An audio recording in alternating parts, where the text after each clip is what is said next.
allow time. We have about 5 or 6 people who will be presenting so that we can get all the information. That will create us an avenue to interact a little bit more, which is very essential for what we're trying to do here. I personally don't believe in what they call time management. There's no such thing as time management. So what we do is just responsibility for time and being aware and giving some courtesy to the rest of our fellow people. That's what they call time management. That's what it's all about. Thanks again, and welcome to another exciting morning. In the audience, are there any people who are here for the first time that were not here yesterday while we are waiting for other people to come? Okay, so I'm assuming that everyone that was here yesterday are still here today while we are expecting more people. As we did before, when we started yesterday, we did an opening prayer, and this morning again, we have the honor of also having the presence of Reverend Dr. Harley to really lead us early in this session with another lovely opening prayer, and then we can continue. Reverend Harley. Thank you so much. Good morning. Good morning. Good morning. This is the day that the Lord has made. Let us rejoice and be glad in it. May we bow our heads. Lord, we do thank you. We thank you so much for today. We thank you for the rising of the morning. Thank you for giving us health and strength. Thank you for allowing us through the night that you watched over us and touched us with your divine finger of love and woke us up this morning. It was not our clock, it was not the operator, but it was you, O Lord, that woke us up this morning. And for that we say thank you. Now, Lord, we indeed ask that you come into this place and that you, as you did yesterday, that you visit us. We dare not do anything without you. Give us indeed direction and give us your spirit. Order our steps that we might be able to not only to help ourselves, but to help others who can't help themselves. And so we praise your holy name. We thank you for the food that many have already eaten, those that will be eating, and thank you for those who are coming this way. Give them traveling grace. And certainly at the end of it all, we will always give you the glory and the praise. In Jesus' name, amen. Amen. Thank you, Reverend Dr. Harley. Like I said, yesterday we didn't have an opportunity to involve a lot of people who were destined or supposed to speak. And today we are going to try as much as possible to accommodate most of those people, if not all of them. To start off this morning, while we were already here, there's a lady that was in transit at the airport.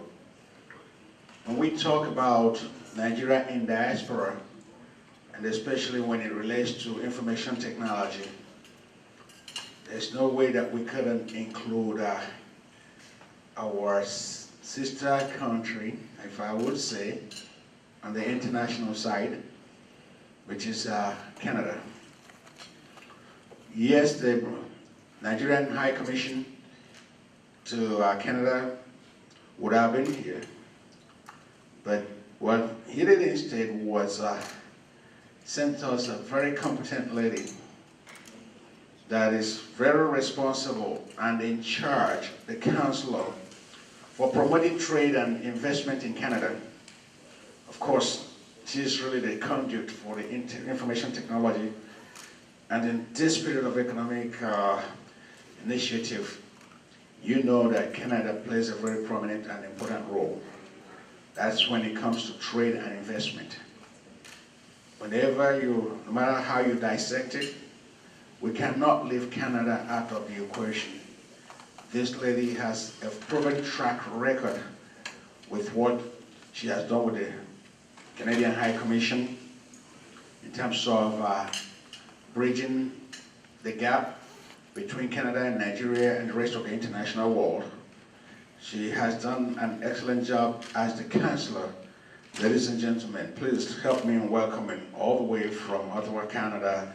This is Mary Ozonwanji. Ozonwanji, please. Mrs. Mary Ozonwanji. Let's give her another round of applause, ladies and gentlemen. Thank you very much. Thank you.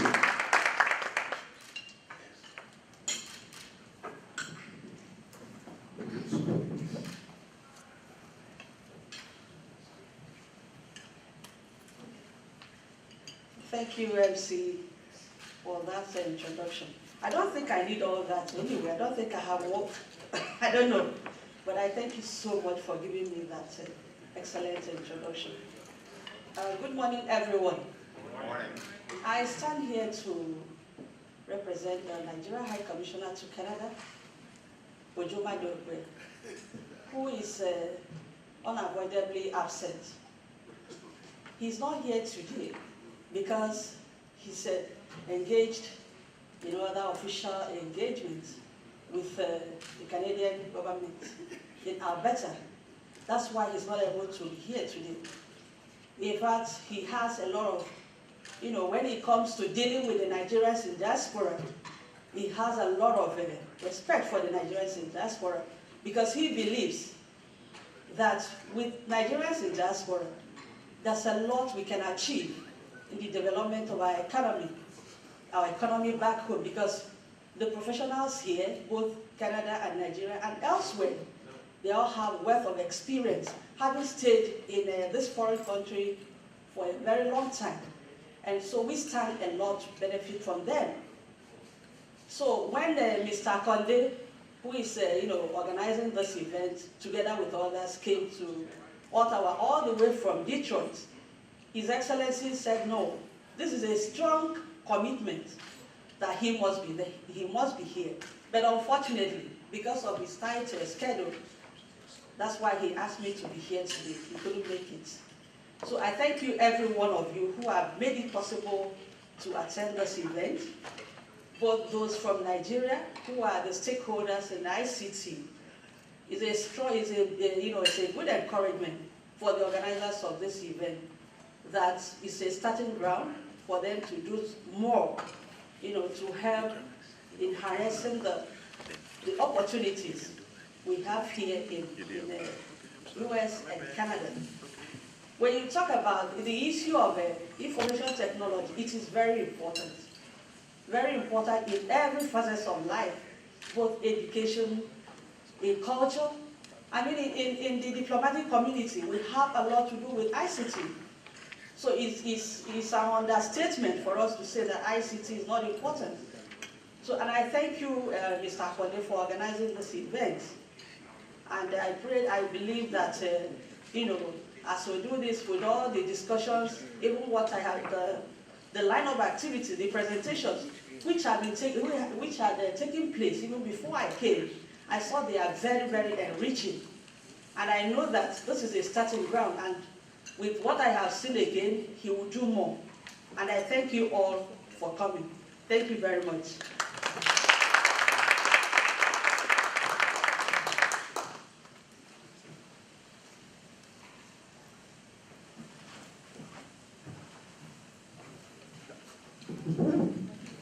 Thank you very much, Councillor Ozonwanji. Thank you for coming. Yes, we know about the distance right here, and your representation this morning is very critical for the understanding of what we're trying to do here today. And we are going to make sure that we let the High Commissioner know that you is well represented. Thank you very much. Let's give her another big round of applause, ladies and gentlemen.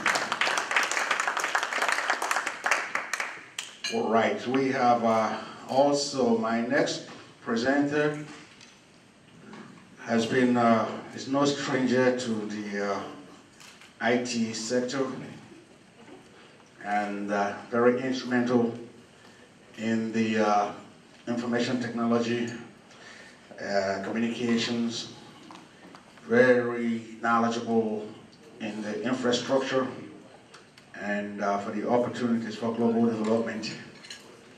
Ran so many companies and currently is the president CEO of the Galaxy Backbone Limited, all the way from Abuja. He has done a lot of work with ICT, and he is here to give us a little information, not much, but a whole lot of useful information in relation to the infrastructure and the global economic development in the IT business. Ladies and gentlemen, please help me in welcoming Mr. Franklin Ginger Eke, all the way from Abuja. Let's put our hands together for Eke.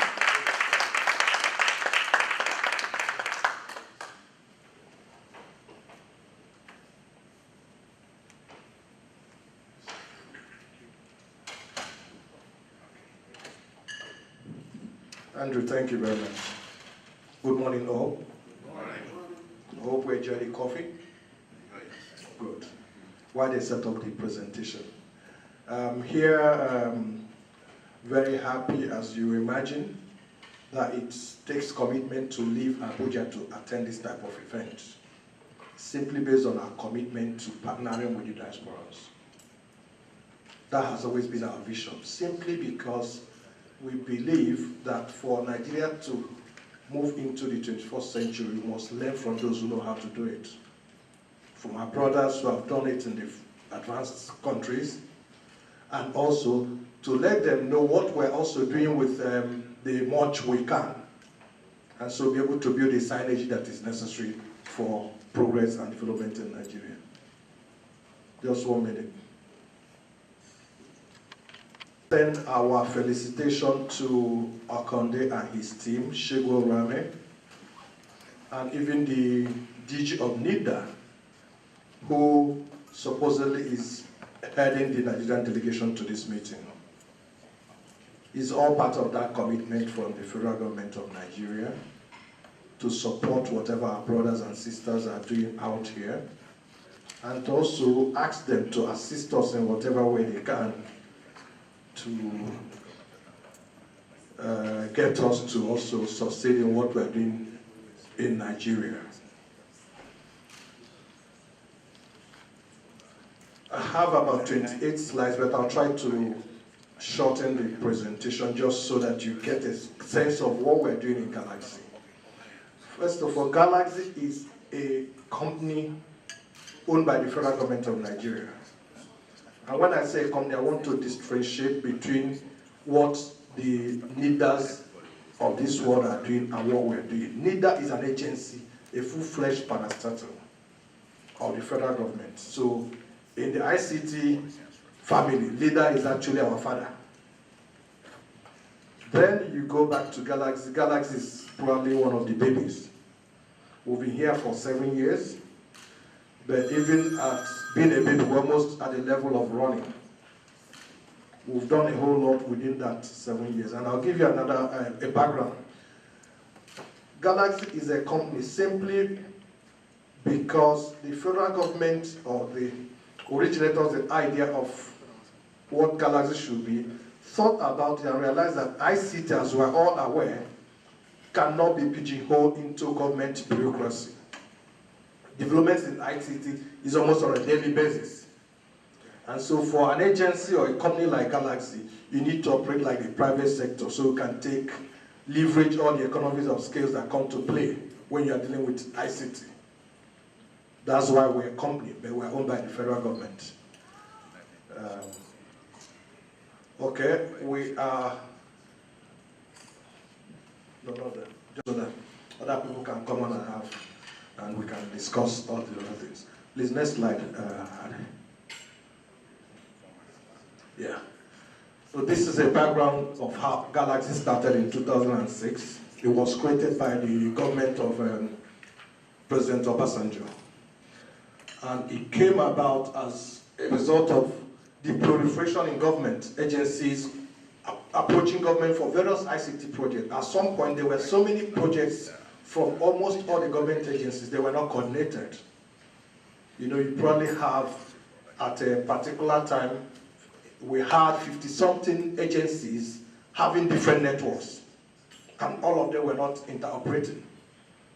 So the government felt there was a need, one, to conserve money on the expenditure and to get the benefit of development in ICT. So Galaxy was set up to help build a single nationwide ICT infrastructure platform for all the government agencies, particularly at the federal level. But what has also happened is that we realized, because we run a federation, that there's need to interlink with the state governments. So this is the first approach that we have to having a holistic approach to the way we use ICT at the federal level and then engage the subnational government institutions. Please go on. On the slide is our mandate, simply to provide bandwidth and connectivity and then manage all the other government networks that I mentioned that were already in existence before the creation of Galaxy Backbone. We also handle the transversal applications, handle government databases, and we are presently, we've built the biggest data center in the public sector, apart from maybe a CBN and the Federal Land Revenue Service. For the non-core agencies, Galaxy has the biggest data center, and we will house all government data, including some military institutions.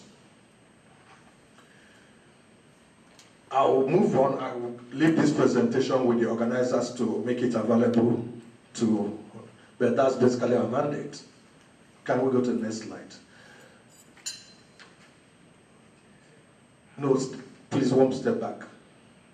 This slide is all about what we've done internally, because when Galaxy came into existence, as you know, in the public sector, nobody had a clear idea how the company should proceed. So we went about creating a vision and a mission and what we believe should drive us as an organization and the structure we want to. So now we are fully a commercialized entity. By that, we mean even the government that owns it, we charge government for services. So we don't provide services the way NIDA will provide, we charge, and government pays for it. Then, though our focus is to serve the public sector, that's government, we don't go looking for other businesses from private sector because there's enough private sector companies that can deal with those ones. Also, we realize that there's need for government, because of the peculiarity of government's need, for it to have its own organization that is attending to its own needs. That's what Galaxy does essentially. Please go ahead. Our key focus is we have a strategy which is to show the competence we can deliver, drive value, and in some cases we use the power that government has given us, which is fiat, to have been doing a lot of things on their own, and we needed to get everybody to align to achieve the benefits of the objective of government. So sometimes you might have to report to a minister, an agency that is not complying with government mandate, and sometimes we do a lot of stakeholders management, which is personally what I handle.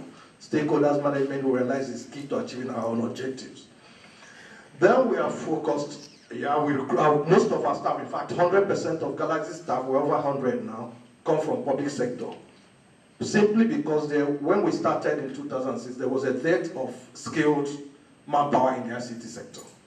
What you probably heard were people, as NIDA will confirm, we're now just beginning to build the ICT cadre in Nigeria. Previously, used to have directors of planning, research, and statistics heading ICT departments, and it wasn't working. So here we are. Our funding model is set up to engage government, award what we call an annual service contract. That is where government gives us an envelope of the services, and I'll explain how it works. How it works is the government in every year articulates their ICT needs for the non-mandate customers. We call them customers, we don't call them parastatals because we are commercialized agencies. So our approach to even delivering our services is customer-centric. All right, we take their needs, we discuss what they have. Then, because of the way the budgeting system in Nigeria works, they articulate this under the Office of the Secretary to the State Federal Government or under the head of service, if it's services that is required by the public service. So after articulating their needs, the budget bulk sum is provided every year for bandwidth requirements of federal government. And where it comes into play is when we started in 2006, bandwidth, we were buying a meg of bandwidth at about $10,400 something. That's what everybody was buying for the federal government. Of course, we knew that wasn't the realistic price because of the middlemen that were already in the system. So at that cost. We also bought at that cost. But over the years, we've been able to drop the cost of bandwidth for government and of course increase the consumption because by default, the Galaxy's existence has brought more consumption of IT services, unlike what it was in 2006. So now, we're buying bandwidth at about $300 something per meg. And what it means is that Galaxy, if I remember the last time we bought, we'll have about 3 transponders serving federal government. So we're moving with the economies of scale and negotiate directly with suppliers. So we don't have any middleman supplying federal government any longer. We bulk buy, and then federal government has lost some satellites, which is this concert. I wish they were here to see what our brothers are doing, and then we can leverage on that relationship. Now we also buy from each concert since the launch of the second satellite that came on stream about 2 years ago. Please move to the next slide. This is, in a nutshell, is the architecture of what we call OneGov.net. OneGov.net is simply the network that connects the whole of government, federal government MDAs. It leverages both the multi-channels, the government to business, government to enterprise, and government to government. That's where we deliver our services officer. The IT people will understand this diagram better, but this is essentially what we have in place. And this network was built in about 2 years. So it's connecting every federal government MDA is on this across the country. Almost 5,000 locations all over Nigeria. Please go ahead. I think we've touched on this. Yeah, this is what we now call OneGov is all the network belongs to one government and everybody will plug in at various stages of their needs. It's a 500-kilometer optic fiber within Abuja. Presently within the what we call the business district of Abuja, Central Business District, Wuse, and parts of Gariki, for those that know how Abuja is laid out. And then we are gradually extending to the outskirts, which is the Wobolada Airport Road.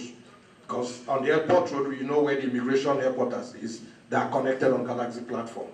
So all the passport processing at the borders and even at the head office is handled by Galaxy. We provide the connectivity and the secure network. So the immigration agency can address the issues of passports and entries at the border.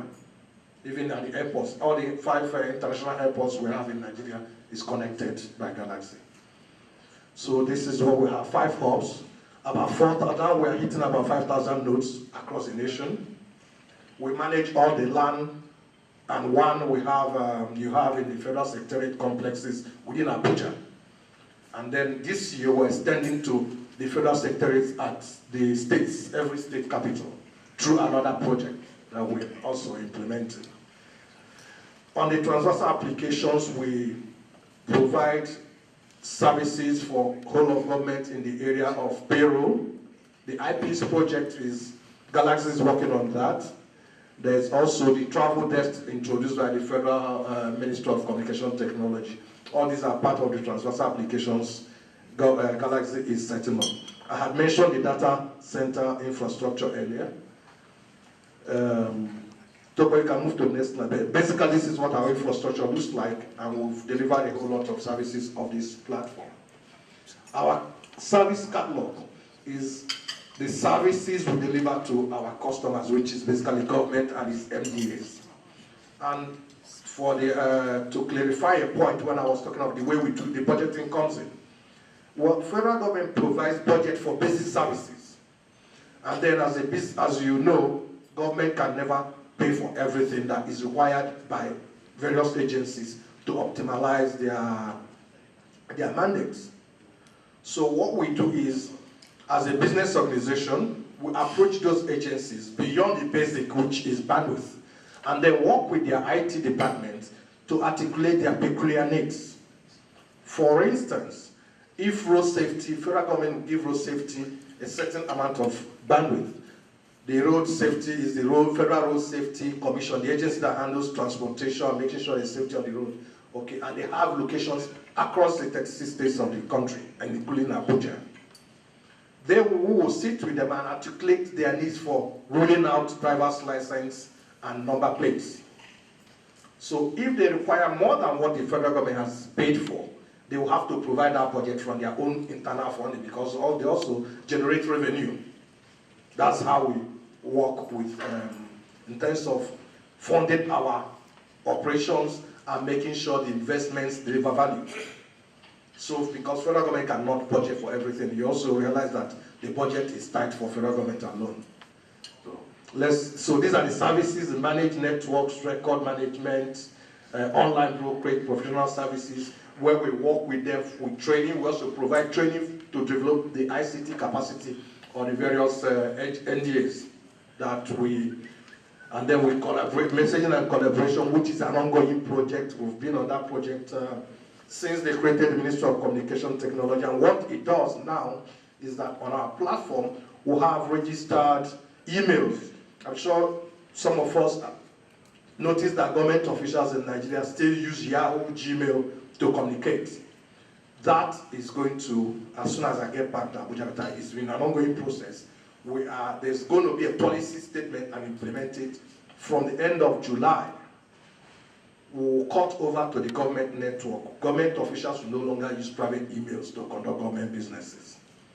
We've built about 4,000 emails covering all the public servants within the federal secretariat and other agencies, so that what you probably get, where I'm sure NIDA we're also working with NIDA on that platform because we host the domain for federal government.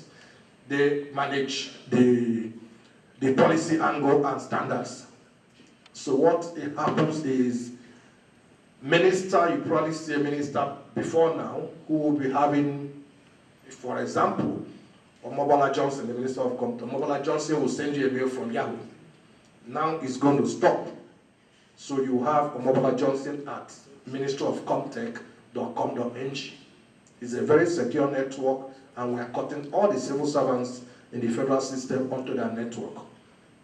Because we notice that's what obtains the more secure network than the private networks, the Yahoo and the Gmails. So that is what we're doing on the messaging and collaboration. Then we have our data center services, where we're hosting almost 384 websites for the government MDAs and other data that other agencies use to do their work. Please move to the next slide. This slide is simply an explanation, detailed explanation on what those services mean. Our managed network service IP-based. The data center is storage, web hosting, co-location, rack space, and all the things you find in a tier 3 data center. Our messaging and collaboration services, emails, intranet, collaboration services, messaging. Where we want to move this to is where people can apply for civil servants who are used to paperwork, like leave, approvals for travels, will do all that on their systems. And so it's captured. So leave application, we apply online, and it goes to the approval authority, and everything will be captured within the system. So it's easy to manage. Okay, I've mentioned all this. So let's move on. This is an explanation of OneGov.net approach to interpolate, how it works. Like I said earlier, these are you see where the public services are: immigration, border control, vehicle registration, scholarship for the Ministry of Education, public safety for the police, and military, consumer. So these are the public services, but don't forget that these services are already owned by specific MDAs. What Galaxy does is to enable the platform from where these services will be delivered to the public. Presently, when we get to a slide, we're doing that in a whole lot of agencies, the road safety, like I mentioned, PEF is the Petroleum Equalization Fund, the agency that manages the bridging of trucking of petroleum system in Nigeria, the subsidy payments. There's an agency in charge. They monitor all the trucks moving around the country on Galaxy's platform. For some of us, we will know that trucks are always being diverted. But now with the system in place, they're able to, they call it RIF, where they're able to track every truck that leaves a depot is tracked to where it's going to dispose the fuel. So if there's a diversion, the system will dictate that you've diverted from the allocated route. And so during the payment of the subsidy to the truck owner, all that will be detected. And so it reduces the waste in the system and the corruption that accompanies the fuel distribution system in Nigeria. Please move to the next slide. Okay, I had mentioned, this is what I just finished discussing, the same the same approach. We are working seriously with CAC, that's the Corporate Affairs Commission. When you come to, that's their first port of entry when you come to do business in Nigeria. You must register a company. So all the record management of the CAC, you must deal with that. Galaxy is supporting that.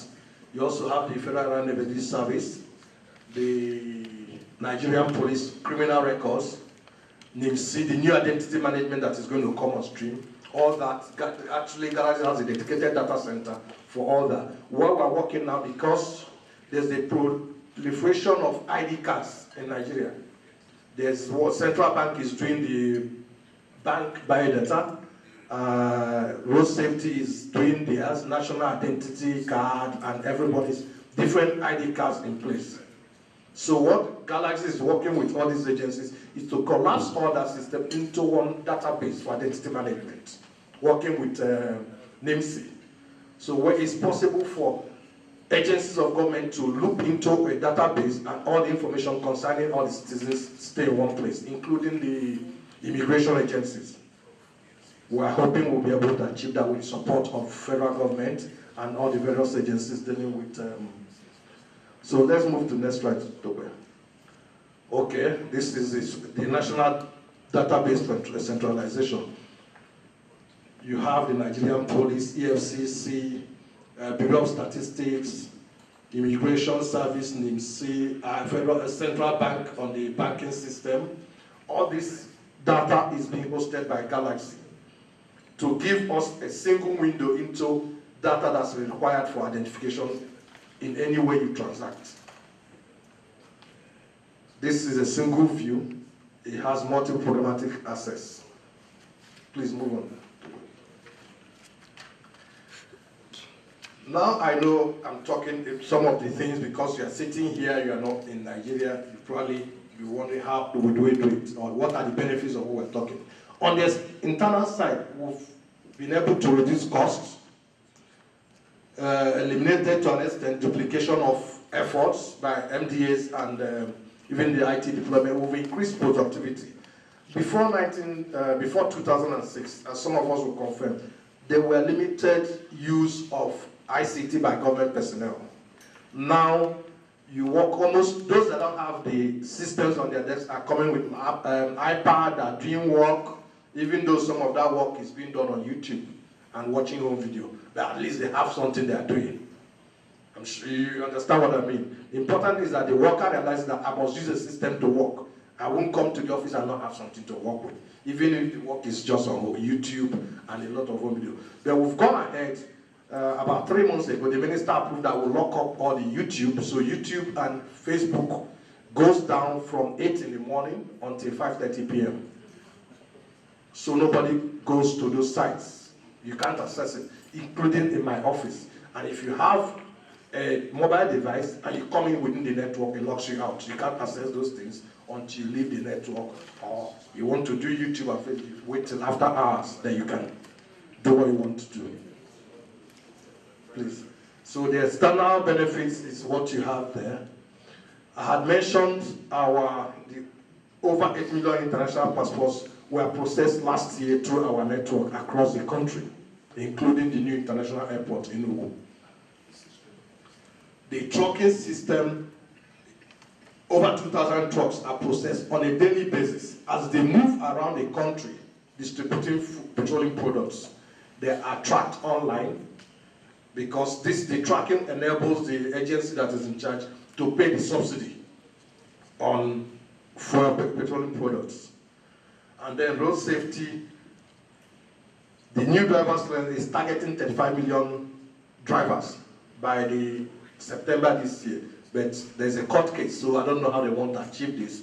But the important is that the system is in place, and as soon as they resolve whatever court case they have, this is what Galaxy is enabling. Please move to the next slide.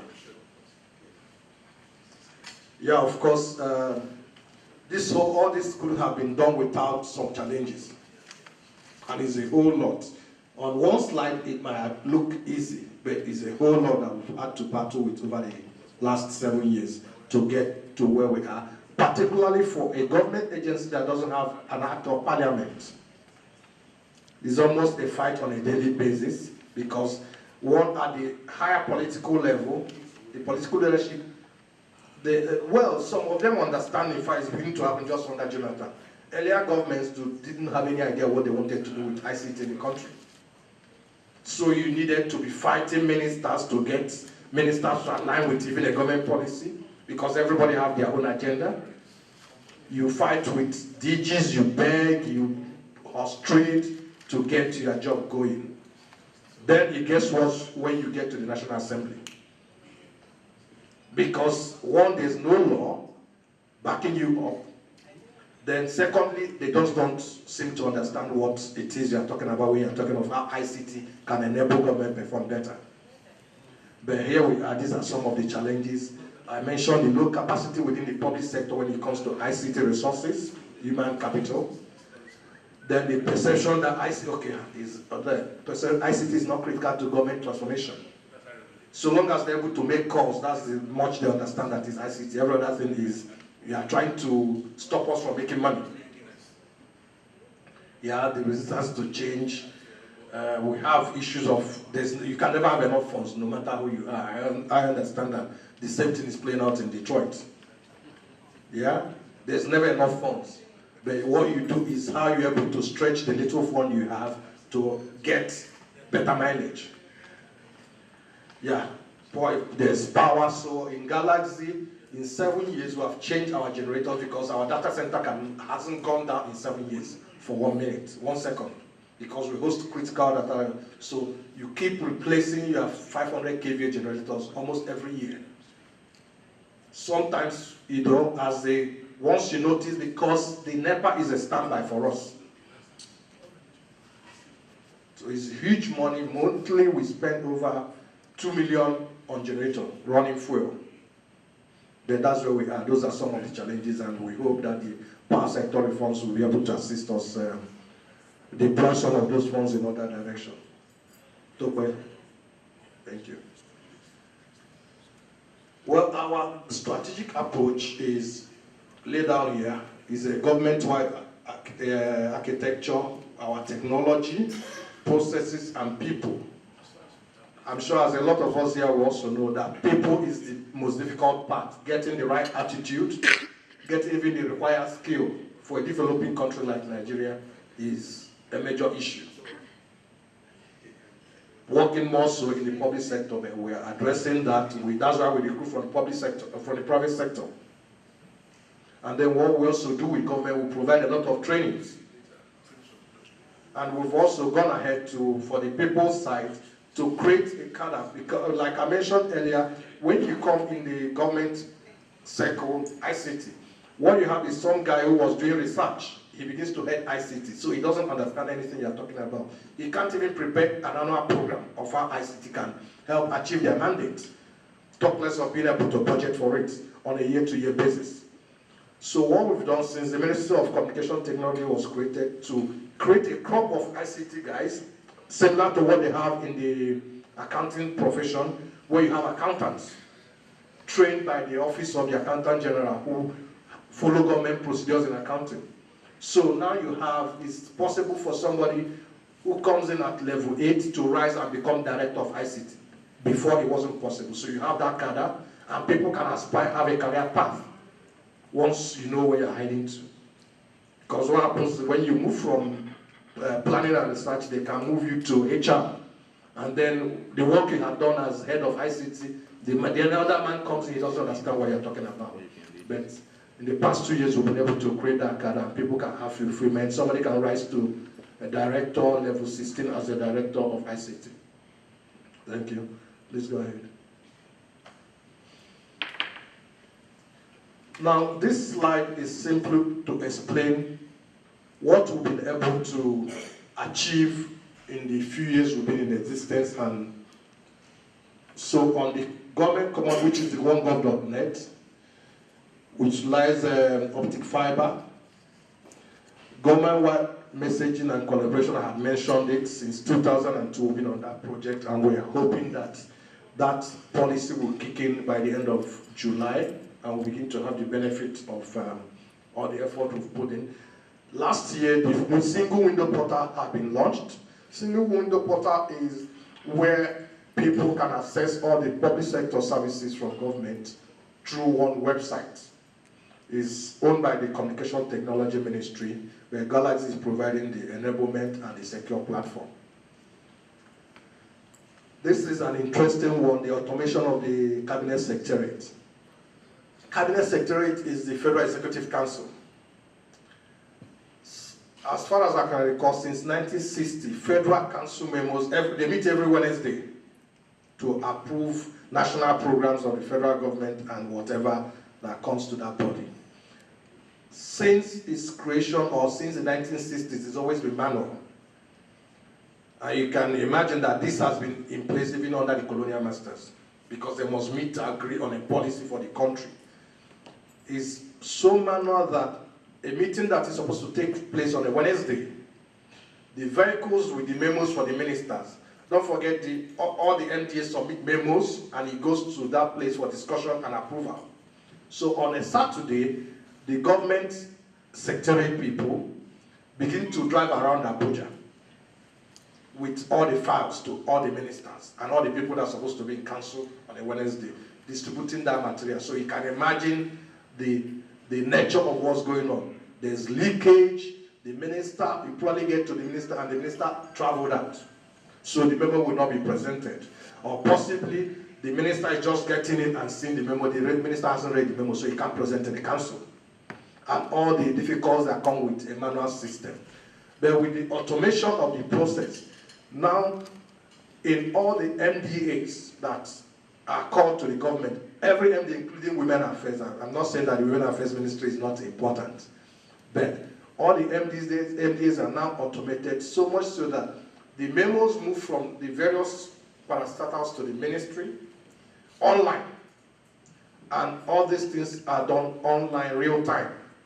So the minister, 2 months ago, we enabled the ministers with laptops, pantops, where even if, once you have access to connectivity, of course their iPads are connected.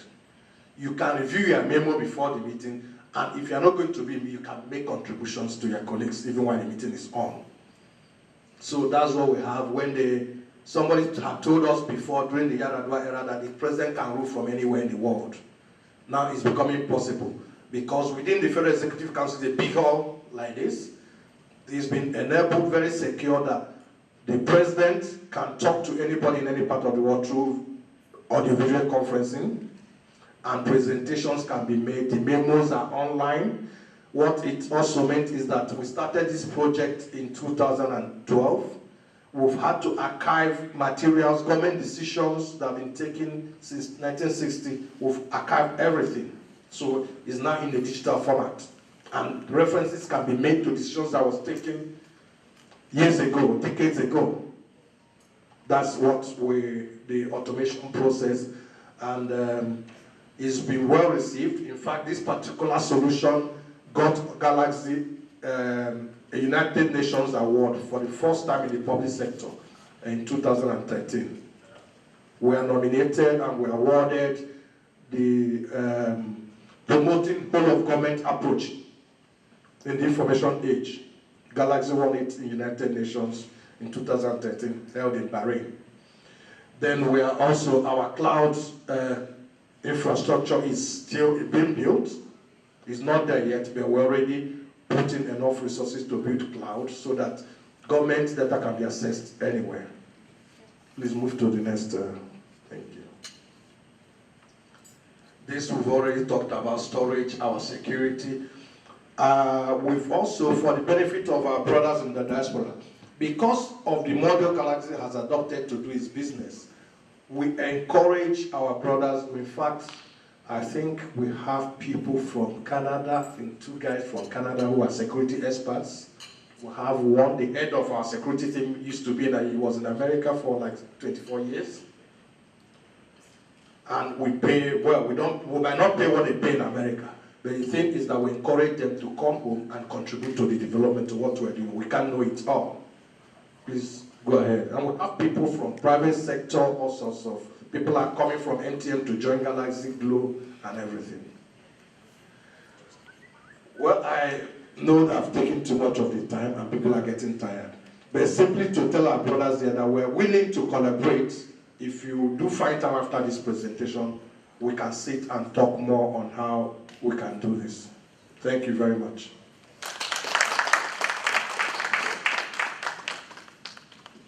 Thank you very much. That's Mr. Franklin Jinjaeke. Of course, you know that the exciting thing about this is that this is something you would have expected this presentation to be coming from China or from somewhere, but we are proud and happy to know that this is something that is really happening in the home front and that we are making strides of progress towards the advancement of the country relative to information technology and communication. Hopefully, with God's grace, we are all going to get there at some point. There's no doubt in my mind that we're going to get there. And this is why the human capital investment that we are making right now is going to have a greater return. Let's give another big round of applause for us. I was going to actually give a break so that we can dissect some of the information that we have and maybe have time to ask some questions. And I don't want this to be very monotonous. That's been one of my MOs, especially when I do what I do. So why don't we just respect our time and take about 5 or 10 minute break to stretch, come back in here, and then we have excellent more presentations so that we are all in the same place. If we had broken into sessions, we would be missing some valuable information such as this. So we just want everyone to hear the same story, the same place, because once we hear it differently, when stories go from hand to hand, we lose the meaning and we are always lost in translation. So we just want to take a 10-minute break and come back. Thank you very much. I think we just saw a little bit of what ICT can do for the country. And when we talk about diaspora, that's one thing over the years I've tried to, every time I put a lowercase on the diaspora, it doesn't go through for me. Always has to go with the uppercase D. I'm still trying to question why it is that way. But I know why.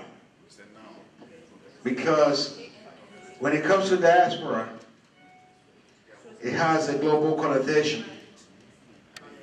And even as we are here today, there are some well-meaning Nigerians who have tried as much as possible to make it possible for Nigeria to be on the map. People who have made effort, try to incorporate what we have learned from other advanced nations, even before the G8 summits, to incorporate Nigeria, make sure that Nigeria is fully represented. That is why we always had Nigerians in the diaspora organization. Now, to how well it is working, it would have died a natural death were it not for a few committed individuals who said, look, even if we are only one, or two, we're going to make a difference. We are going to uphold and project Nigeria in a positive light so that the rest of the world, contrary to their belief of how Nigeria is, and we have excellent, skilled, intelligent, committed, and very high intellectual individuals who can even move the world forward. My next presenter is actually the president and CEO of Michagan, which is a USA global strategic and policy management consulting company based in New York. He was the national board director in government and community affairs of the Nigeria in Diaspora organization worldwide. He has been a United Nations consultant on global initiatives and, of course, senior advisor to the former Minister of Mines and Power, who is also the former Attorney General of the Federation, the left Chief Bola Ege. So my presenter has been so diversified. I mean, in every aspect he's traveled far and wide, from New York, name it, Africa, just in one interest of promoting Nigeria to the standard that it deserves to be. Ladies and gentlemen, please help me in welcoming the CEO of Michagan and the National Board Director of NIDO, Dr. Akin Owofalaji. Please let's put our hands together. Thank you, Mr. Young. I'm not going to go through any slide because I know we have limited time here, so I'm just going to talk through some points. I'm going to delve into Nigerian economy. I'm going to talk about diaspora, Nigerian diaspora, and then I'm going to talk about Nigerian projects. I want to start this way. There was three gentlemen proceeding on a journey, one American, one British, and one Nigerian. They were flying across the Atlantic Ocean, and the devil showed up, and he said that I'm going to kill three of you. And the only reason why I will leave three of you alive is if you do something and I cannot find it. So the American guy jumped up and said, well, okay, I brought something to this plane and it's hidden. If you can find it, then, I know you can't find it. You're dead, but you can't find it. Well, the devil looked around, he found it. Say, you are dead, Mr. American. Throw him into the ocean. The British guy, a little bit more liberal, more creative. He dropped a pin into the ocean. The devil dived into the ocean. Got the pin, brought it out. Yeah, okay, find your pin. Nigerian man look around, oh wow. How's a bottle of water? Pour it into the ocean. You can't find the water. Well, let me see the water. So one thing I'm saying here is that we have diverse knowledge. Untapped diverse knowledge in Nigeria, which has never been tapped before. All right, Nigerian economy is very resilient. Right now, we just heard about rebasing, which means since 2007, there's a lot of sectors in the economy that's not been factored into the growth. Nigeria is #1 economy in Africa today, not by just econometric analysis. It's just the way we are wired. When you're looking for any country in Africa with numerous natural resources, it's Nigeria. Human potential, capital, it's Nigeria. Young population growing, 170 million now, we don't know yet. That's what we have right now. But we in diaspora realize that to maximize all these potentials, we need to be part of the system. We've been doing this since 1999. We have Nigerian diaspora in Asia, Latin America, in Africa, and USA. We have been part of the process in terms of when they are drafting 1999 Constitution. We submitted 45 agenda with the National Assembly. 43 of it was approved. We have been great individually in so many areas, but we believe that if we can coordinate ourselves as a group and make a difference, we can definitely bring this country to the next level. And that's what we've been doing. For every 5 black men, 1 is Nigerian all over the world. And you don't have to take my word for it. Go to Brazil. The first 5 black you're going to see. If you ask them, where are you from? 1 of them is going to be Nigerian. Okay. So we in diaspora, we have a group of different various expertise, medical doctors, IT experts, pharmacists. So, and what we do majorly is to galvanize all this base and make sure that we come up with something we can call Nigerian projects. And I always say to people, one thing that I know very well that relates to native intelligence. There was a story that mouse and a trap back in old days. There's a farmer and the wife, they live in the village, and the husband went to the market, he bought a trap, and the mouse was running around. Oh, he got a trap, he got a trap. He went to the pig. He said, well, trap, it's none of my business. I will just kick it around, whatever. He went to the chicken. Chicken said, it's not my problem.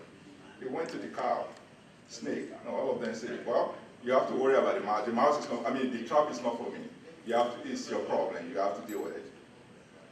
So one night, the wife of the farmer fell sick, and in the middle of the night, so they started hearing some rambling noise somewhere in their, I don't know, shed.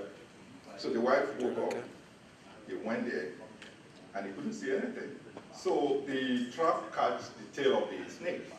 So in the darkness, he stepped into the trap, and the snake bit the wife. So the noise was so loud in the house, the husband has to rush there. He took the wife to the hospital. So recuperating, well, locally in Africa, you know, we believe in local herbs and all those things. So the husband thought about maybe let's make pepper soup with the chicken. So you have to take the chicken in the forest, kill the chicken to make pepper soup. Remember, the chicken said the trap is not his problem. It's your problem, Mr. Mouse. So they have to use the chicken to make the soup. So it happened that the lady is still sick in the hospital, and people are coming home now to join the husband, to sympathize and whatever. So in the African way, people come to like solidarity for each other and say, oh, wow, I got to kill the pig. Got to entertain the people coming to the house. So he did that. Remember, pig said the trap is not his problem. This is Nigerian project. All right. They killed the pig to entertain the dog. All right. And well, the woman died at the hospital. They have to do the burial now. The cow. They have to kill the cow to entertain the whole village. So again, cow was killed. And so Nigerian projects start with each and every one of us. All right, do what you can where you are. It doesn't have to be, because enough blame can go around. So we all have to do our part. And this note I close. Thank you.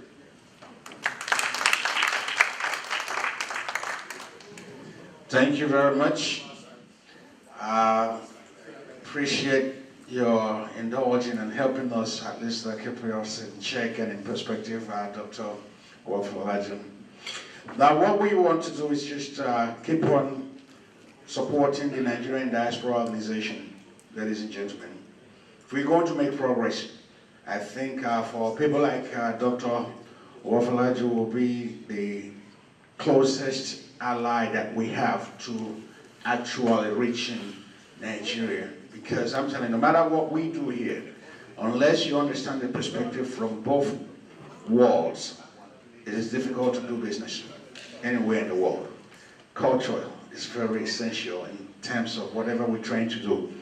And having said that, Doc, we thank you and we appreciate you and we continue to work with you to make sure that we make Nigeria a whole lot better for the rest. Now, we have talked also about healthcare. As most of you know, healthcare in Nigeria is a nightmare, of course. Remember one time I was going to Nigeria and I was doing my preventive, taking my shots. And when you go to Henry Ford Hospital, if you have not been to Nigeria for the first time, they're going to scare you to death, telling you about what you can do and what you cannot do, the water you drink and what to eat and all of that stuff. But when it's all said and done, we still have people there that live up to 90 years and even longer. But for the most part, I think preventive medicine is really what is haunting a lot of our people and a little bit of carelessness. But we can always work towards that. But it's very critical that we can give our people sustainable lives through preventive medicine. And when we talk about all this and we don't have our good health, we will always leave it to chance. But without taking too much of your time, my next presenter is no stranger in the healthcare business. I'm talking having been, I don't even want to tell you how many years you've been in the United States. If you look at him, he still looks very young. But when he tells you how long he's been in the US, you say, what? You must have come here when you were a little child. But with all the degrees that's been accorded to him, so far he's the chief consultant of endovascular and vascular surgeon in Berkeley, West Virginia, CEO of the Vascular Institute and the Oasis Healthcare in Nigeria. And then he has been in clinical practice for almost, if not longer than 18 years. He's run many and efficient vascular surgery systems for multiple hospitals in West Virginia and even including here in Michigan.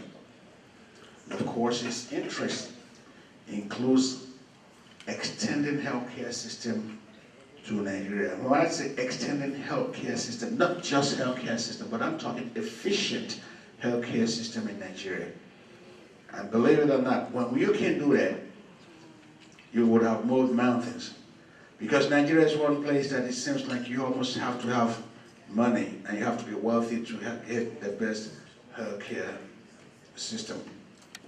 But then when you apply your utilitarian ethic, you'll realize that healthcare is one of those things that should be extended to everyone in the nation, whether you are poor or rich, because we don't know who the greater tomorrows are yet. But whenever we can extend that, he's trying as much as possible to put some efficient systems in place, building hospitals, to support the clinics, and to make sure that our people are well taken care of.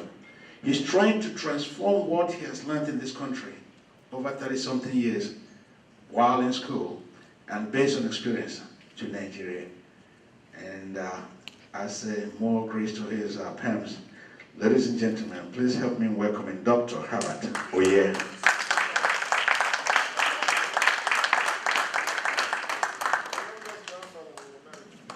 Thank you, sir. Good morning, ladies and gentlemen. Thanks for the introduction. My stay in the United States has been quite interesting. I came here when I was 20, and 34 years later, I'm still here. I'd like to say that this is the most interesting gathering for me in terms of looking at the possibilities that are endless for Nigeria. I'm passionate about Nigeria, very much passionate about Nigeria. However, over the past several years, I've discovered that no matter how well we try, we're not going to do well in Nigeria unless folks like you and I here do more for Nigeria. Persons like me who've gone out in Nigeria and in America, UK, and parts of the world must go back to Nigeria in one form or another in order to make Nigeria better. That's the bottom line. We can't do it alone. We must do it by coordinating and collaborating efficiently with our folks back in Nigeria. That's the only way it's going to happen. Trust me. 5 years from now, you'll be saying the same thing, because if we don't collaborate, it's not going to happen. I've seen the system. I've gone to Nigeria several times, walked through government situations, and come out really appalled at the way things work. What will take me 5 minutes to the United States will take government-related officials 5 months. It's not practical. So we've got to do better. When I was invited by Mr. Ojo to give some presentation about this, I thought about it, and I didn't hesitate at all. I'm very busy in the United States. I can pretty much say I'm about the busiest surgeon in the United States. I sleep about 2 hours a day, and I work about 20 to 22 hours a day. But through it all, I have passion for what I do, and I've done it well over the years. I've taken care of wonderful people, God bless the United States. And for me to want to go to Nigeria, I don't have to go to Nigeria, but I want to go to Nigeria because I want to do better for my Nigeria. But the system has to be better. Since the governmental system's not working too well, I took on myself to say, well, I have to go through a private venture opportunity, because with the private venture opportunity, you can control the parameters that you work with. But I'm willing still to work with government. If government's officials want to work with us, we'd be glad to do that. We run a very efficient system in West Virginia, where I am. I'm in rural America, trust me. I went to medical school, pharmacy school in Houston, went to medical school in Dallas, Fort Worth, did my residency in New York, did my fellowship in Arizona. But I live in a rural area in West Virginia by choice. When I finished my training in 1997, after all these many years of training, I had 11 job offers in big cities, and somebody said about West Virginia. West Virginia? I'm like, what about West Virginia? You know, but I did take that comment to heart. I went out there to West Virginia, looked at the place, and I loved the people. 18 years later, I'm still in that West Virginia, but I've moved within the communities in West Virginia and find the people quite interesting. I can relate to people in West Virginia because they have some of the same trials and tribulations that we have in Nigeria. So when a governor comes from Nigeria and they want to go to Dubai, they want to go to London for healthcare systems, you don't have to do that. I can replicate what goes on in rural America that closely mirrors what you see in Nigeria many times over. And that's how hospitals work. I can do an operation in a small rural hospital that's just as efficient as you can have the best care in London, or New York. I'm well trained. So if I can do it in rural Western Virginia, there's no reason why we can't do it in Nigeria. No. So we have to look at the fundamentals. Again, I'd like to thank the NICT organization for the kind invitation. Let's start. My topic today is medical and surgical technologies, why it works in rural America and does not work well in Nigeria. Simple. Healthcare is a global problem, and healthcare in Nigeria is still evolving. I know that firsthand. Everybody here in this room from Nigeria must have a horror story to tell about their loved ones or friends that have died from things that shouldn't kill them. I'm a living testament. My father died in Nigeria 8 years ago. I brought him to the United States, had a great health care, but oh, I want to go to Nigeria, I want to go to Nigeria. It goes back. And about a year later, had some problems, and the best hospitals there, they had no oxygen. Oxygen. Couldn't breathe, no oxygen. He died. Okay. You have horror stories that occurs all the time. So I'm passionate when I say I want to go to Nigeria and change the healthcare system. I mean it, because I do that routinely on a routine basis. If you have a sore in your leg in Nigeria, you have a 56% chance of your leg being cut off. In the United States, if you have a sore in your leg, I can do things to make sure you don't lose your leg. I can pretty much guarantee you up to 90% chance you never lose your leg. But that's what we do. So those are the types of technologies we want to provide for our people in Nigeria. The GDP of African countries, generally speaking, is up 200%, but our life expectancy is only 2 years. That's just not, it's not right. If you die at 49 in Nigeria, that's not good. We got to do better. We have to live better. We have to figure ways to make ourselves better. Those are the things that we can do. Preventive medicine, like this MC I mentioned, should be a way of life for us. There's a mixture of rural, urban, private hospitals, as well as governmental hospitals in Nigeria, but they don't work too well. I know I've gone to National Hospital in Abuja and walked through it, and I'm surprised that at this level, we have such a problem still in Nigeria. Shouldn't be. Richest country in Africa, we still have this problem. That's not right.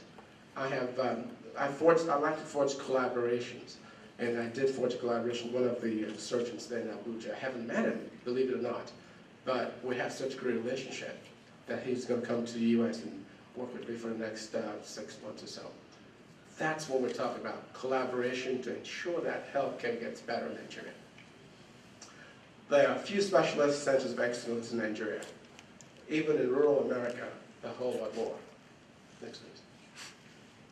There's the efflux of Nigerians who go out. They feel that they can get better care in India or Israel, UK. We got to do better because our healthcare system can definitely offer a whole lot more. Nigerians are some of the most brilliant people you'll find in the world. We're smart, but we don't use our smarts well. If we can harness our brilliant doctors, nurses, whoever around the world, and just take a fraction of that, where there's a commitment for us to go back. You don't have to go stay in Nigeria all year round. You can go to Nigeria, say, I can give 2 weeks of my time per year, go to Nigeria, put in your expertise. We can change that country overnight. So we don't have to travel to all these foreign countries to get healthcare. We need to do a better job so people have confidence in our healthcare system. Right now, there's mistrust of our healthcare system in Nigeria. I'm not going to Nigeria to say, well, oh, geez, I'm a great doctor from the United States. That's not my intent. My intent is to go to Nigeria and grab doctors and nurses who want to learn. That one move is to skin the cat. But if we can get them to think the way we think here and do the way we do things here, we really can change our healthcare system tremendously. Next, please. So a reliable, functional healthcare system in the ways of hospital and clinics will be of paramount importance as we forge ahead. And remember, everybody in this room, man or woman, probably has a good percentage if we take our blood pressure. About 50% of us here have hypertension. That one single medical problem is a driver of the things that would cause other harm to your body. If you have high blood pressure uncontrolled, you can get heart problems, you could get heart attacks, you could get strokes. And there's a study at UI, where University of Maryland, where the most people have strokes at ages 25 to 44. Unacceptable, but it happens in Nigeria in this day and age. So it's something we need to worry about. Diabetes, people die from diabetes in Nigeria, uncontrolled diabetes. You shouldn't die from diabetes at this age and time, really, but people die from diabetes. Oh, Sister Jones has been bewitched. The answer is no. She died from diabetes, uncontrolled. Oh, hypertension, or somebody bewitched you. No, your blood pressure is high. You got a stroke and you die. So those are things that we can control, okay? So we need to look at, as a national initiative, if we can take hypertension only and find ways to control our blood pressure, we really could diminish a lot of the problems we have in Nigeria. Infant mortality and maternal mortality is a great distress to both the national medical community as well as the international community. So we really need to do better. And there are ways to do better. We have to find an efficient system that works. Trust me, it works in rural America, and I'm pretty sure it will work in Nigeria. That's why we're doing what we're doing. Next, please. The answer therefore lies in emerging technologies. And here we're at the Technology Conference, and it's so befitting that the technologies today is the major driver of healthcare. Telemedicine is a great example. Obviously, even in the United States of America, you don't have enough doctors and nurses to do the job. Think about Africa, where we just don't have enough. So one tool to ensure that technology works better would be through telemedicine. So you have doctors. I am well placed. I'm in America. But I can go back to West Virginia today and say, well, I need 10 doctors. heart doctors, lung doctors, kidney doctors, they will follow me like a herd of cattle. But I can't do that if the people on the other side of the pond are not receptive. So I've got to provide security for them. I can't bring a white person to Nigeria and have them kidnapped. So those are the things that we have. So that's the security stuff. But there are a lot of things we can do. But so in terms of technology, telemedicine is a great way. You could be in the United States and a doctor in Nigeria can be seeing a patient. The patient can see the doctor in the United States. They can have a conversation and they can have a discovery of what's going on and be able to improve the confidence of the patient that what they're receiving in terms of healthcare is good in Nigeria. So that's a wonderful opportunity we're going to provide in our clinics in Nigeria. Next, please. How can we achieve this goal? Again, we have to look at training standards. While doctors in Nigeria have to be better trained, our nurses in Nigeria have to be better trained. Even in rural America, training is of great importance. There are usually competency exams that we take, recertification, certification examinations that are always done. Also, most of this can be done on computers, virtual deal. And so it's great. It was a great way to navigate the healthcare system for us to be able to train trainees, doctors, nurses, and allied health professionals. We need to be able to transform or translate this information back in Nigeria. Next.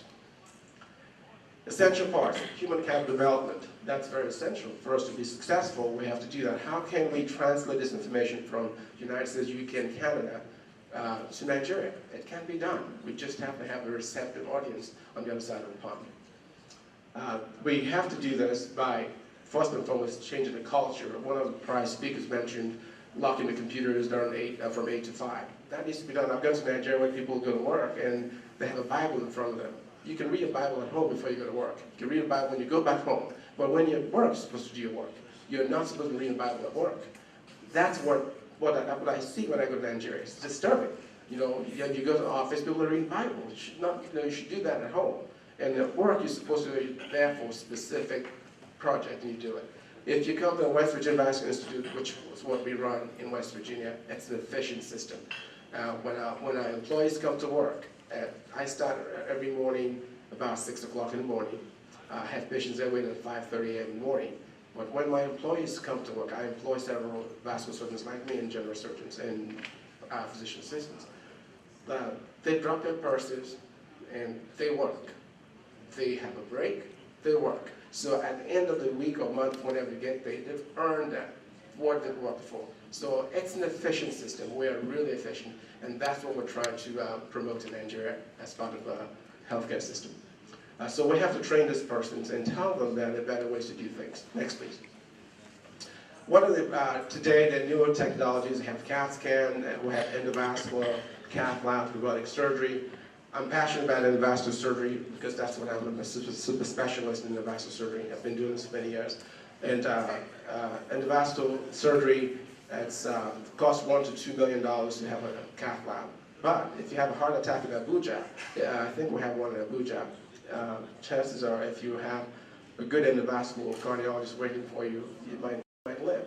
If you don't, before you get to India, you'll be dead. You know, those are realistic.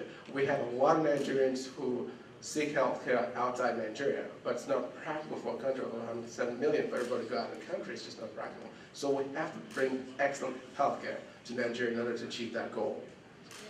Next, please. So why is rural American hospital better managed than our Nigerian counterparts? Again, better organizational structures. Makes for seamless operation. Accountability is a role of accountability in what we do. And financial investments by community hospitals or even chain hospitals in rural America is just tremendous. Next, please. In Nigeria, our system's not well developed at this time. Private government institutions have inadequate financial support, and that's critical in terms of them not doing as well. Next, please. Case in point. The Da Vinci device costs about $1 million. Even small community hospitals in West Virginia do have these. They're just like routine stuff now. I can pretty much tell you there's no hospital in Nigeria has a Da Vinci device, and that should not be. Expensive cath lab, $1 to $2 million, but it can save lives, can save legs. So there's a lot of investments that need to be done, and if we do it right, it can be done. Next, please. Endovascular cath lab, I talked about it, and telemedicine, great, e-medicine, those are the things that we can improve with. Next, please. This is an example of a cath lab. I can do most surgeries in the cath lab, 90% of surgeries I can do in the cath lab. Even though I can do most surgeries in the operating room, the cath lab is very efficient. We've made a cath lab so efficient that as a vascular surgeon, I can leave the operating room and go to the cath lab and do most of my procedures in the cath lab. Even in the United States of America, efficiency, time is money. Time is money. Again, time is money. It's a concept that's missing in Nigeria. Time is money. I don't want to come visit you because you're a so-called big person in Nigeria and I have to sit on your couch for 3-4 hours to see you. It's a waste of my time. So time is money. This is the cath lab. You can do heart surgeries there.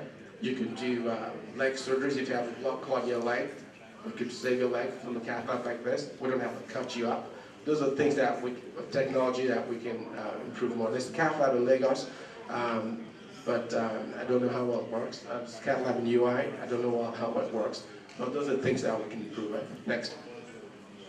This is an operating room, typical operating room that I walk in, and we do complicated surgeries. We need to bring technology such as this to Nigeria. Next, please. This operating room too. Next. Operating room would cost. Operating room will cost probably about 3-4 million. Yeah. Cath labs 1 to 2 million. 1 to 2 million. Yeah. Yes. Next, please. This is if you start a small hospital in Nigeria, you don't have to buy a $1 million equipment. You can buy a portable CR machine, and you can do procedures for about $350,000. Next. Okay, this is an ultrasound machine, echo machine. Next. This is the Da Vinci device, and this is the biggest buzz in robotic surgery. You could do surgery now without touching the patient. This device. And it's why the patients have less pain from doing reverse surgery. They can do hysterectomies with this. They can do a lot of surgeries with this without a doctor even cutting the patient. Everything's done robotically. Next. Investment and training.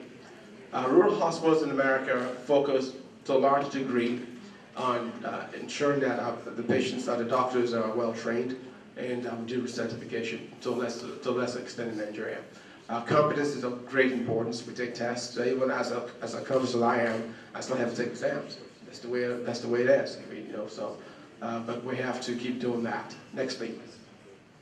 What's the role of government? Government is an important resource for the private sector, like one of the prior speakers also mentioned. So government is important in order for us to get there. Security from the government will be helpful in ensuring that the private sector works. Next, please. What are the barriers to medical and surgical transfer? Poor infrastructure in Nigeria, unreliable electricity in Nigeria, and to this end, we need to start thinking of alternative ways to improve energy. Solar energy should be the way in Nigeria. We have so much sun in Nigeria, we should start thinking solar more often. And I have a brother who is in London, and is an electrical engineer, and is able to use solar energy for some of the roads in Niagara, and he provides loads by solar energy. So the street lights are solar energy work now. Yes, and manpower development training is done as well in Nigeria, and we lack the bandwidth for our technologies, and poor competence when it comes to the evaluation. Next, please. What are the solutions? Private sector investment, appropriate governmental security measures, dependable electricity and energy sources, human capital development, training, and improvement of business practice and ethics. Next, please. In conclusion, I'd say ICT is of great importance in ensuring that the private sector and the governmental sector work well in Nigeria, and I think it's the way to go. The economic impact of emerging technologies will play a greater role, and private sectors will be the driving force for transfer of medical and surgical technologies, and training, interaction of Nigerian trained doctors outside of Nigeria with our doctors and nurses in Nigeria is the way to make this better. Thank you for your attention.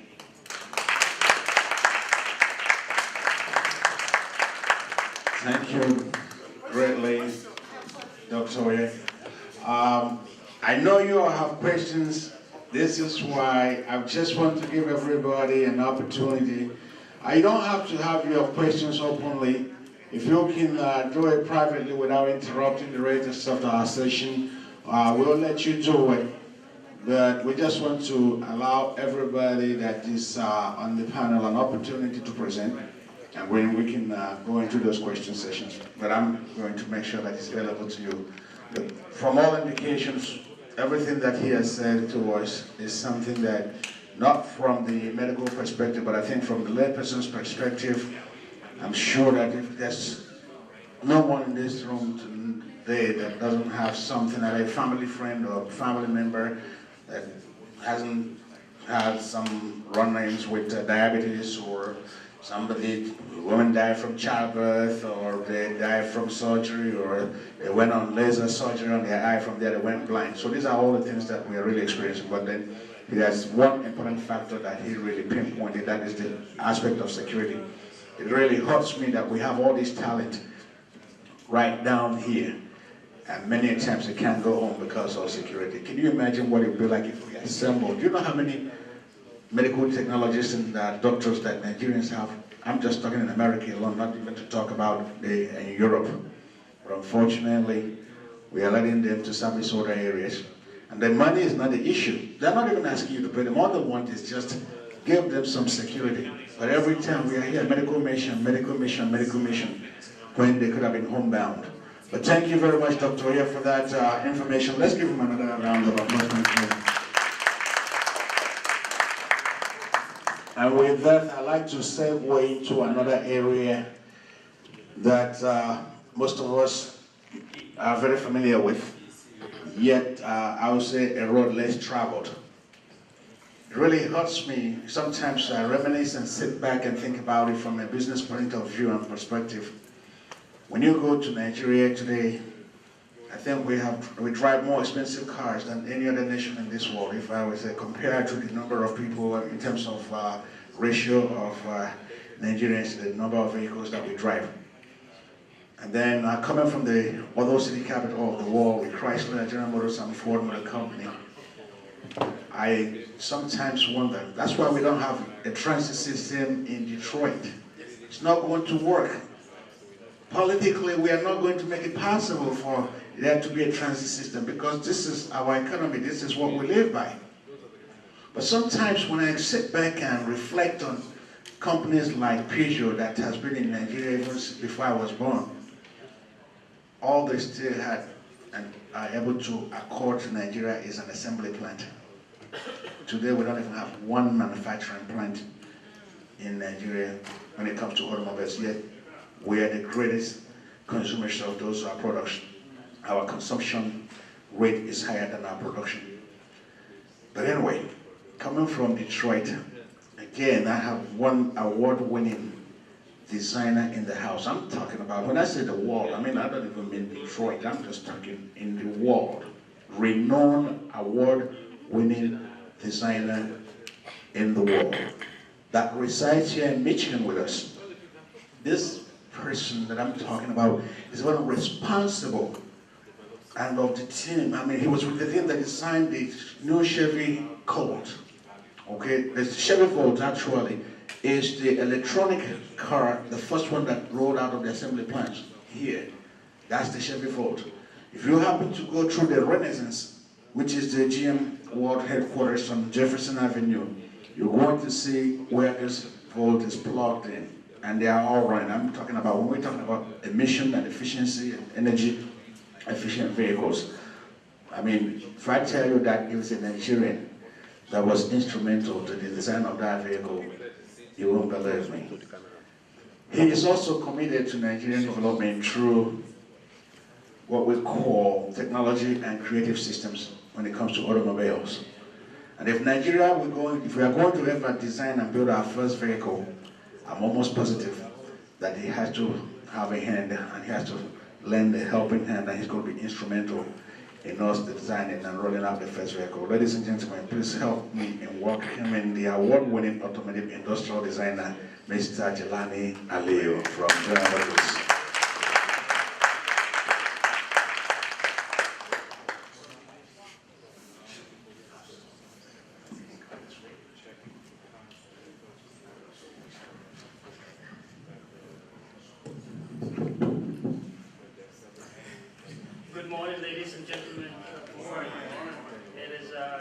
honor and pleasure to be here. I'm always very excited to be at conferences like this when we discuss the progress of our great nation, Nigeria. And I wish to thank Mr. Ojo for putting this incredible conference together. And I hope that this conference and others like it will be remembered in history as the beginning of an era when Nigerians and friends of Nigeria decided to come together for the progress of our nation. We must never underestimate the significance of human imagination, the ability to envision a dramatically positive and dynamic future. Every great city, every monument, every historic feat as it stands for all the world to see was once pure thought. Pure imagination acted upon and brought into reality. To imagine is to dream. To dream is to tune into the ever-amazing possibilities of the future. And when we do dream, it must be big, because to dream small is to totally underestimate the amazing capabilities that lie within each and every one of us.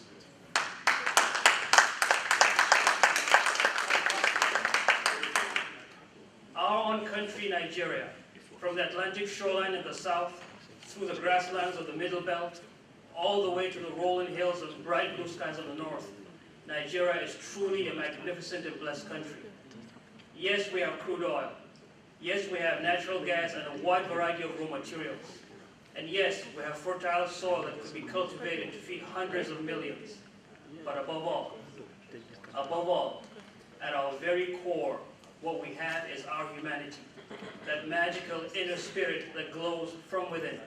That magical inner spirit that makes us an integral and crucial part of the human civilization. And so, we must see ourselves, not just as Nigerians, but as members of a global community, sharing constructive ideas, sharing inspirations, and together coming up with solutions for the betterment of humanity worldwide.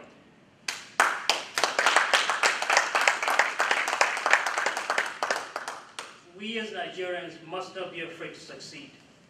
We must all individually and collectively focus on progressive opportunities and be reawakened. And it all starts in the mind. If you can imagine it and clearly see it in your mind that you're halfway there.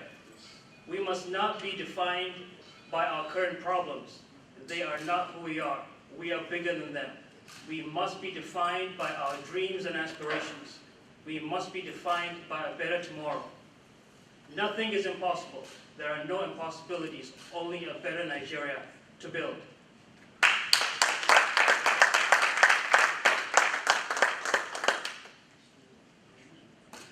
How do we recapture this magic that is Nigeria and continue the momentum towards advanced progress? Technology is the solution. It's not the only solution, but it is center stage to positively impacting multiple facets of the country's human experience.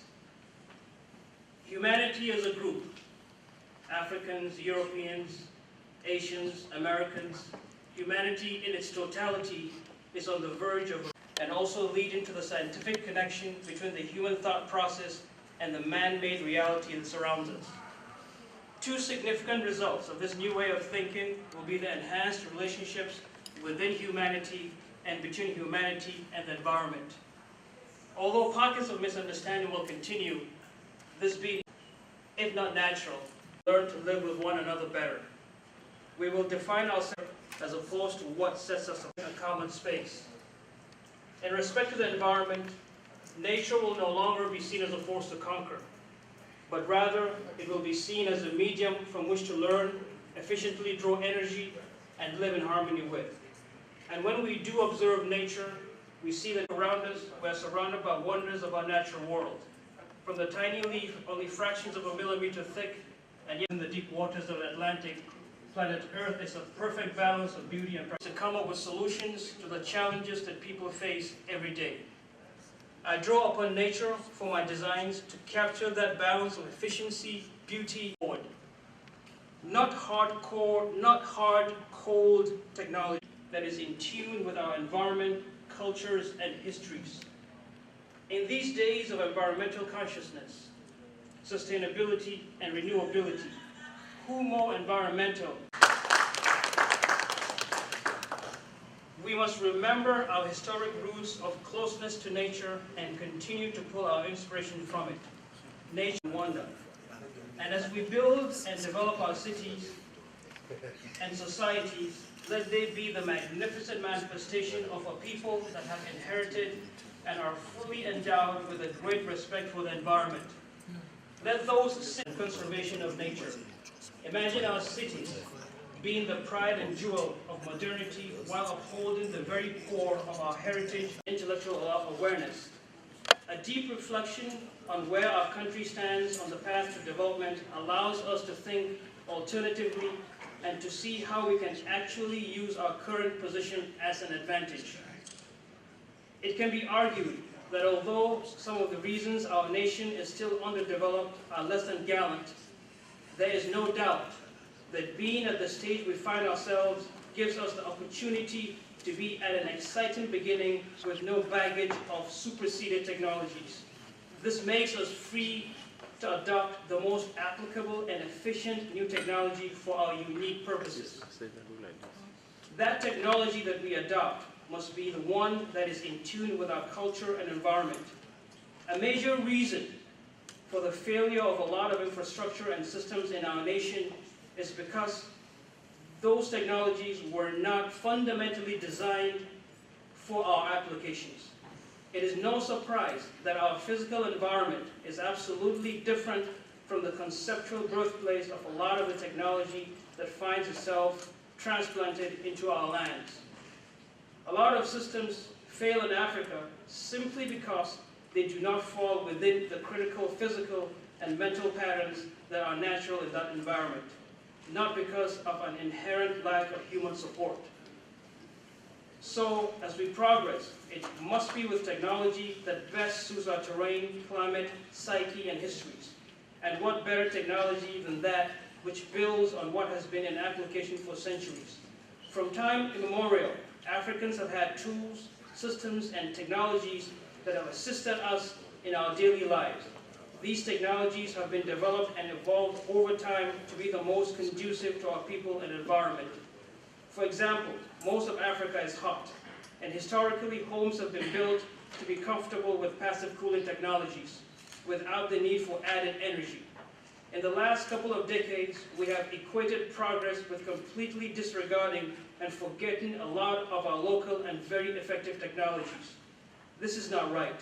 We must not dismiss them, but rather we must take and merge them with applicable new technology to create a contemporary and yet authentic Nigerian solution.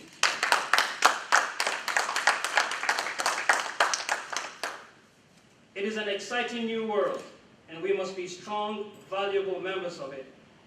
We must go for the seemingly impossible and make it reality. We must brave new paths with no fear. We must all come together and courageously strive towards the achievement of all that which will positively and most dynamically impact multiple facets of the Nigerian human experience. Thank you. Wow.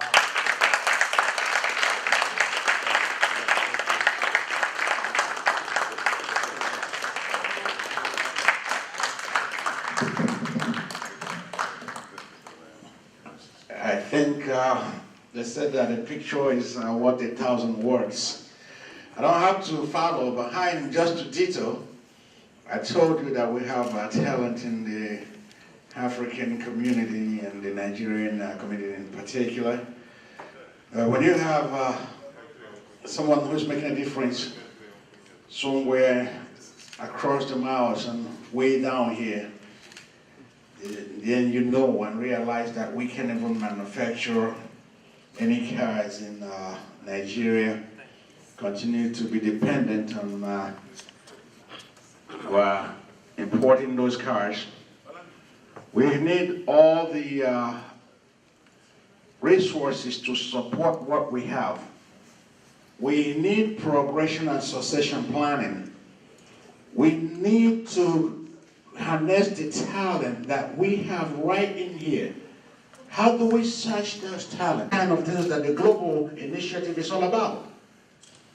We don't create this world. They were not born in America. They were born all in Nigeria. that we are trying to look for fertile grounds.